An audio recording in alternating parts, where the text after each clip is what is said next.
শুকরিয়া আদায় করেন।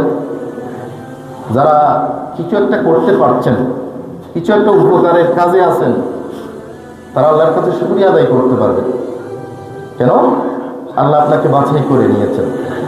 পৃথিবীর অনেক ধন্যাঢ্য মানুষ আছে যাদের টাকা পয়সা গরিব দুঃখী মানুষের হাত উপকারে আসে না, দিনের কাজে আসে না, কিন্তু আপনার টাকা যে সবখানে যাচ্ছে, এটা আল্লাহ আপনাকে একটা রিজিকের ব্যবস্থা করে দিয়েছেন। জুড়ে বলে সুবহানাল্লাহ। আপনি যে খরচ করছেন শুধু সেটা রিজিক নয়। আল্লাহ রাসূল সাল্লাল্লাহু আলাইহি ওয়াসাল্লাম হাদিসে বলছেন, তুমি যখন কোনো বান্দাকে দিবে, দেওয়ার সাথে সাথে তোমার জন্য আলাদা আল্লাহ সুবহানাহু ওয়া তাআলা একটা রিজিকের বাজেট কিন্তু নির্ধারণ করে ফেলছেন। সুবহানাল্লাহ। সেটা তোমার কাছে পৌঁছিয়ে দিবেন। আল্লাহ আমাদেরকে সকলকে বোঝার তৌফিক দান করুন। জোরে বলুন আমিন। সেজন্য এই শাবান মাস থেকে শুরু করে চেষ্টা করবেন যতটুকু পারেন ভালো কাজ করার জন্য। ভালো কাজের উপকার আছে না নাই? আছে না? আল্লাহর রাসূল সাল্লাল্লাহু আলাইহি ওয়াসাল্লাম হাদিসে পাক ইরশাদ করেন, ক্বালা রাসূলুল্লাহ সাল্লাল্লাহু আলাইহি ওয়াসাল্লাম, মান দাল্লা আলা খাইরিন ফালাহু মিথলু আজরিন ফাইলিহি। যে ব্যক্তি কোন একটা মানুষকে ভালো কাজের সন্ধান দিবে, ওই ব্যক্তি ভালো কাজটা দেখিয়ে দিয়ে, যে ব্যক্তিকে দেখিয়ে দিয়েছে আমল করেছে যে সওয়াবটা পাবে, যে ব্যক্তি দেখিয়ে দিয়েছে ওই ব্যক্তির আমল নামিয়ে ততটুকু সওয়াব যাবে। সুবহানাল্লাহ।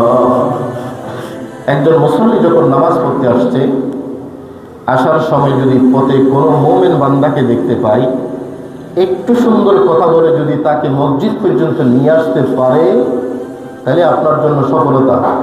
আপনি নিজেও নামাজ পড়ে যে সওয়াবটা পেলেন, ওই ব্যক্তিও যে সওয়াবটা পেল, রাসূল বলেন ওই ব্যক্তির অনুরূপ সওয়াব ওই ব্যক্তির আমলনামায় দেওয়া হবে। চলে বলে সুবহানাল্লাহ। এটা একটা হচ্ছে সূত্র ভালো কাজের। এই সূত্রটা আপনি যে কোনো কাজের মধ্যে আপনি এটাকে প্রয়োগ করেন, আপনি ফলাফল বেরিয়ে আসবে।